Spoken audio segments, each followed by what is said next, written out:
만약 역사상 가장 강력한 여성들 중 일부가 너무 근친혼으로 인해 가족 계보가 나무가 아닌 원처럼 보였다면 믿겠는가? 반짝이는 왕관과 초상화 뒤에는 왕실 가족들이 필사적으로 숨기려 했다. 충격적인 진실이 숨어 있다.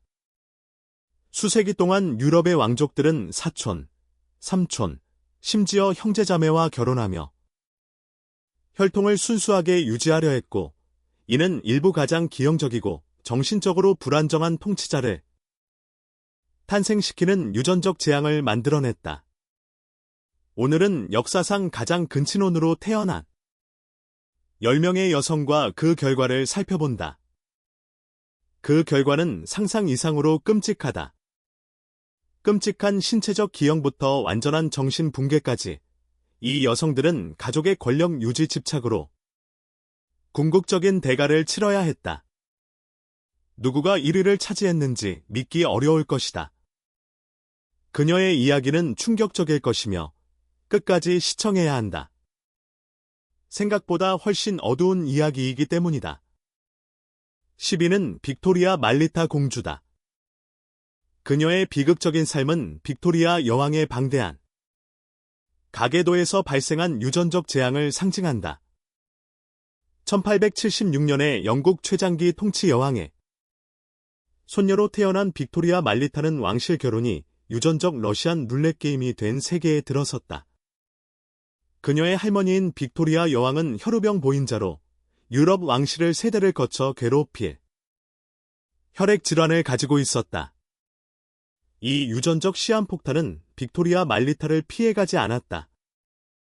그녀는 평생 상실과 슬픔의 삶을 살게 되었다. 공주의 조상들은 사촌 결혼의 위험을 보여주는 의학 교과서처럼 읽혔다.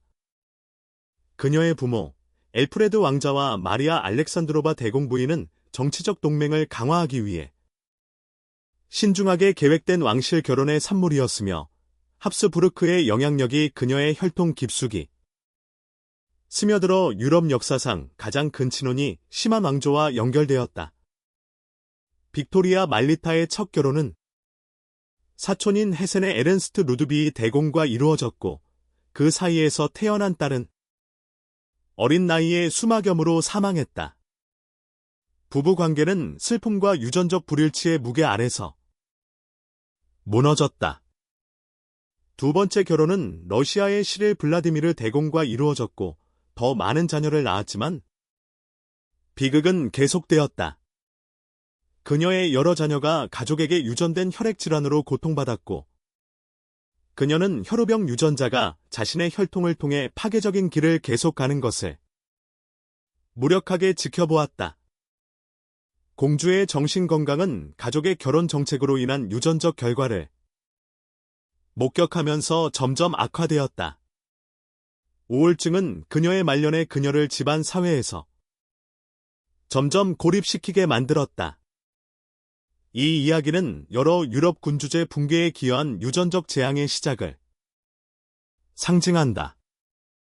빅토리아 말리타는 1936년에 세상을 떠났으며 그녀가 태어난 옛 왕조의 붕괴를 직접 경험했다. 그녀의 유산은 혈통을 정치적 화폐처럼 다루는 인간적 대가를 경고한다. 다음으로 9위는 인판타 마르가리타 테레사로 스페인 왕실의 쇠퇴와 유전적 파괴를 상징하는 합스부르크 공주다. 1651년에 태어난 그녀는 이미 수세대에 걸친 전략적 근친혼의 영향을 받고 있었다.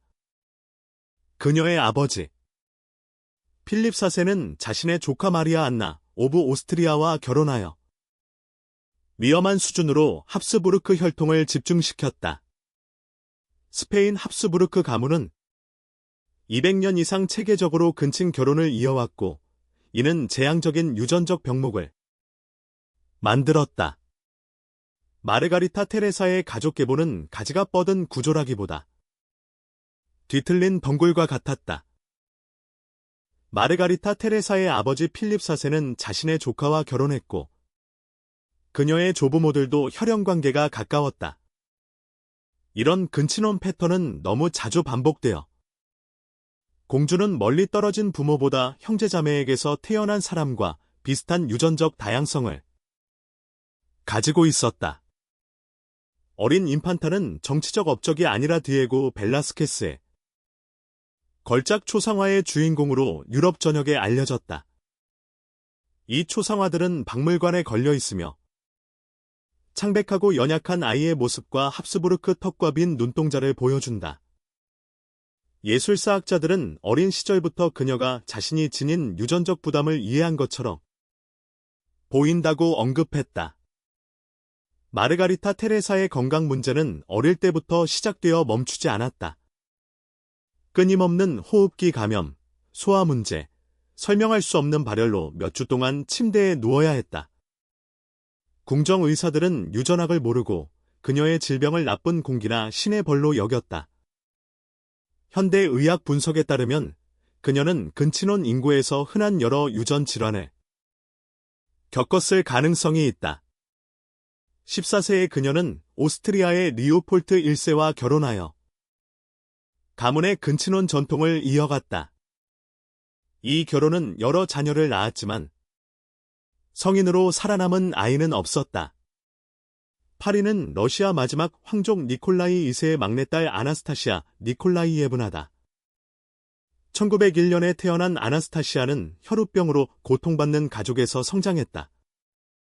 비록 그녀 자신은 출혈 질환을 겪지 않았지만 형 알렉세의 상태를 통해 그 영향력을 매일 목격했고 이는 러시아 혁명에 영향을 준 정치적 결정에도 관여했다. 로마노프 왕조의 유전적 문제는 혈우병을 넘어선 것이었다.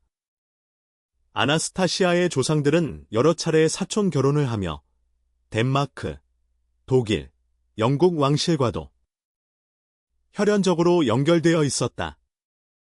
그녀의 할머니 알렉산드라 여왕은 혈우병 보인자이자 근친혼의 산물이었으며 이 유전적 집중으로 인해 아나스타시아는 외형상 건강에도 불구하고 자신의 자녀에게 나타날 수 있는 여러 열성 유전자를 가지고 있었다.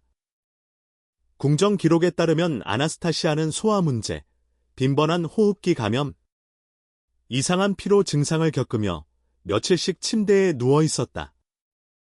교사들은 집중력과 학습의 어려움을 기록했는데 이는 압축된 유전적 유산으로 인한 인지적 영향의 초기 신호일 수 있다.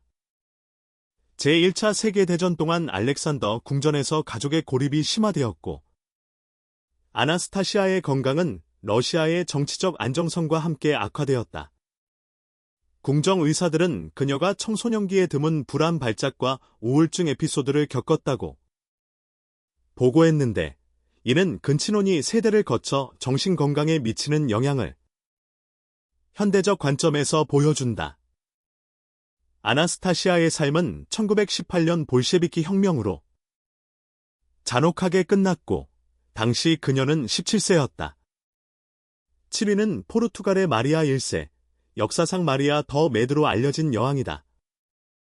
1734년에 태어난 마리아는 포르투갈 왕실에서 수세대 동안 근친혼이 행해진 가문에서 태어났다.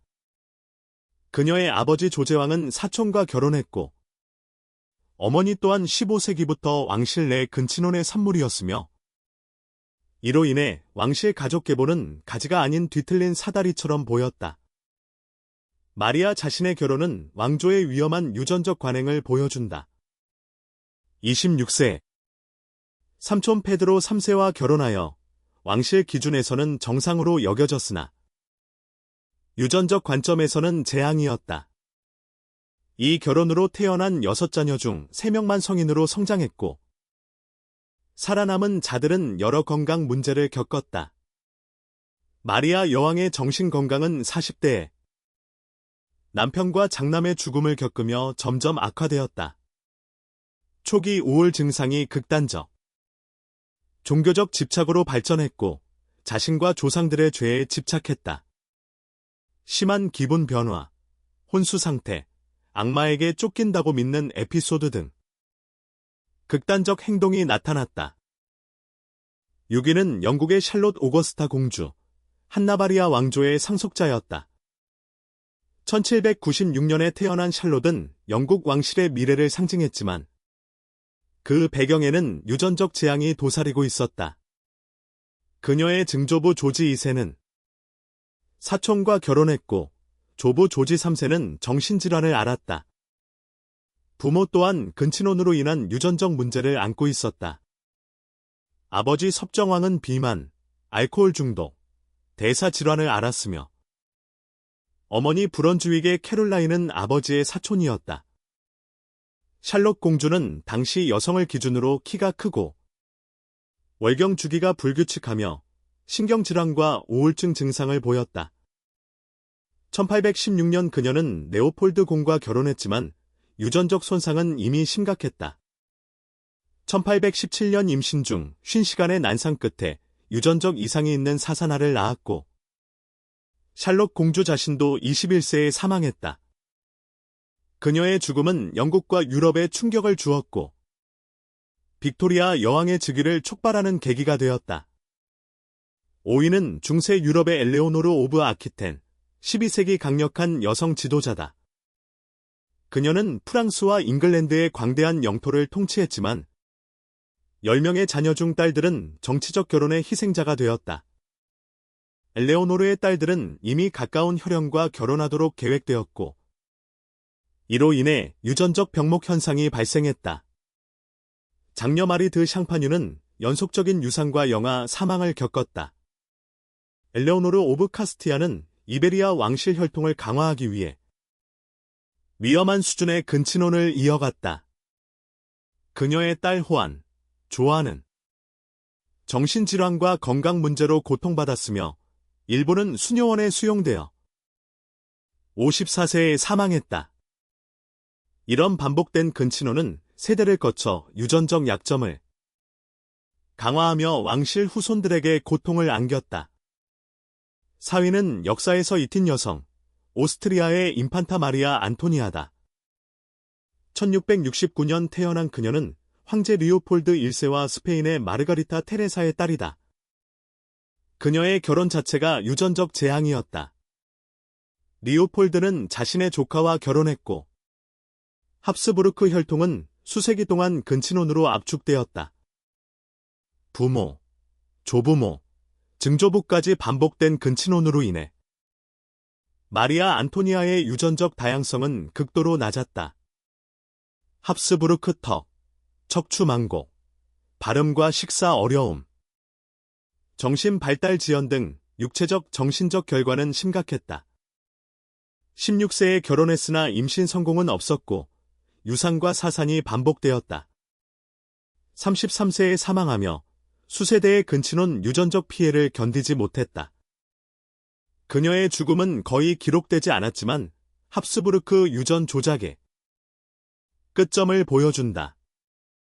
3위는 스페인의 카스티아 여왕 하나, 후세에는 하나 로카, 하나 더 메드로 알려져 있다. 1479년 출생, 카톨릭 군주 이사벨라 1세와 페르디난드 2세의 딸로 스페인을 통일하고 세계적 강국으로 나아가게 한 부모의 딸이다. 그러나 그녀의 탄생은 유전적 실험의 시작이었다. 부모는 정치적으로는 뛰어났지만 제한된 이베리아 귀족 계급 내에서 세대를 거친 근친혼으로 정신질환과 유전적 약점이 집중되었다. 할머니 포르투갈의 이사벨라는 심한 우울증과 종교적 집착을 겪었다. 하나는 1496년 오스트리아의 필립 더 핸섬과 결혼했지만 이 유전적 결합은 재앙적이었다. 하나는 결혼 후 남편 필립의 죽음 직후부터 정신적 쇠퇴가 나타났다. 그녀는 남편의 관을 스페인 전역으로 옮기며 다른 여성이 시체를 훔칠까봐 수도원에서만 멈췄다. 궁정 의사들은 이러한 행동을 이해하지 못했지만 현대 정신의학에서는 유전적 소인과 심리적 트라우마가 결합된 심각한 정신병적 발작으로 해석된다. 2위는 고대 이집트, 아네 사나만이다. 기원전 1348년경 출생. 그녀는 혁명적 파라오 아케나텐의 셋째 딸로 왕족 간 형제 결혼이 신성한 의무로 여겨진 시대에 태어났다. 아버지 아케나테는 자신의 여동생 네페르티티와 결혼했으며 이는 종교적으로는 성스러웠지만 현대 유전학적 관점에서는 재앙적이었다. 아내 사나만과 남동생 투톤카문은 약 18세에 결혼했고 왕가의 유전자 압축은 극에 달했다. 두 사람 모두 동일한 열성 유전자를 지니고 있어 자녀는 심각한 유전 질환으로 생존이 어려웠다.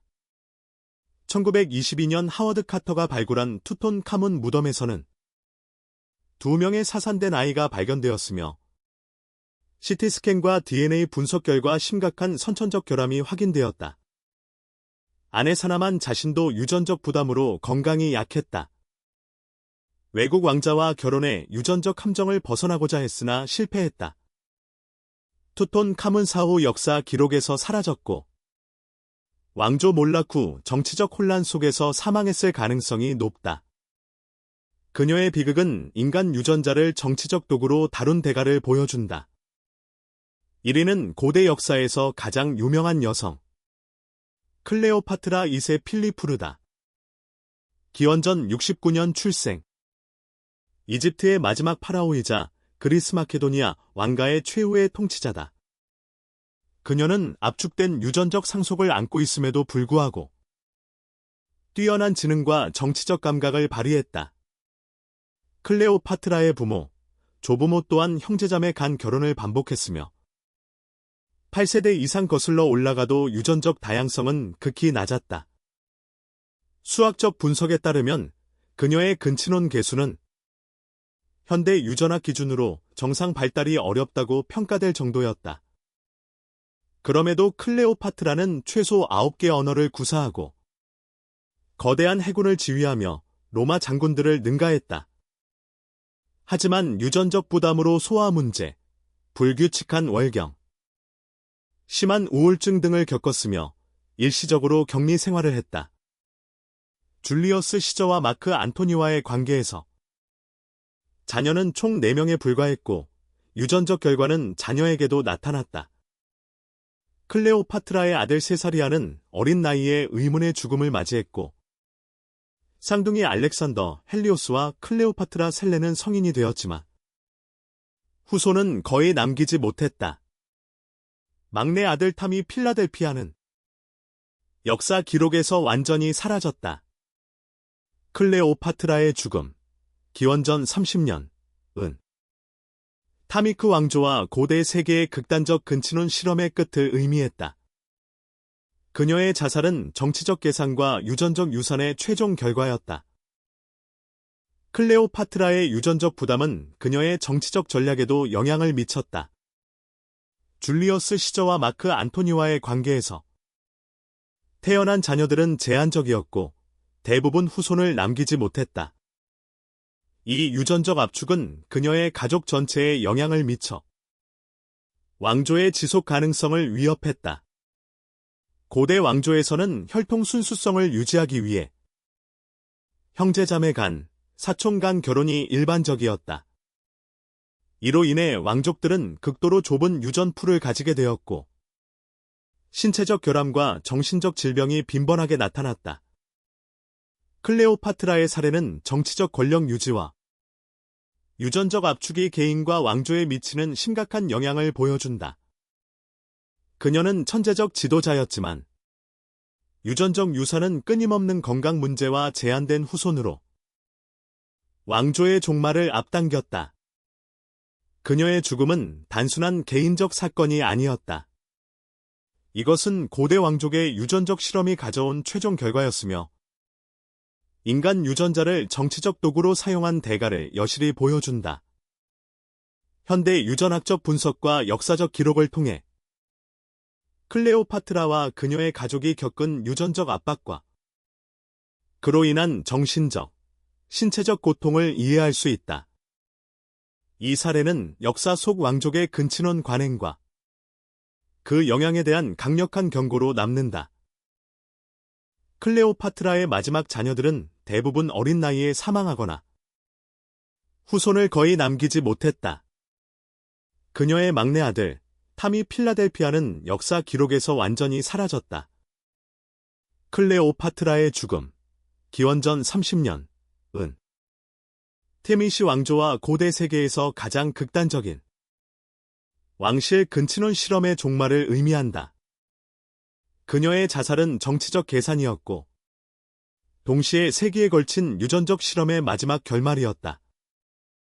이 사건은 인간 유전자를 정치적 도구로 사용했을 때 치러야 하는 궁극적 대가를 보여준다. 천재적인 지성에도 불구하고 세 세대 이상의 계획된 유전적 조작이 그녀의 몸과 삶을 지배했다. 클레오파트라는 역사상 가장 강력한 통치자 중 한 명으로 기억되지만 그 유전적 부담과 그 결과는 왕조와 개인 모두에게 치명적이었다.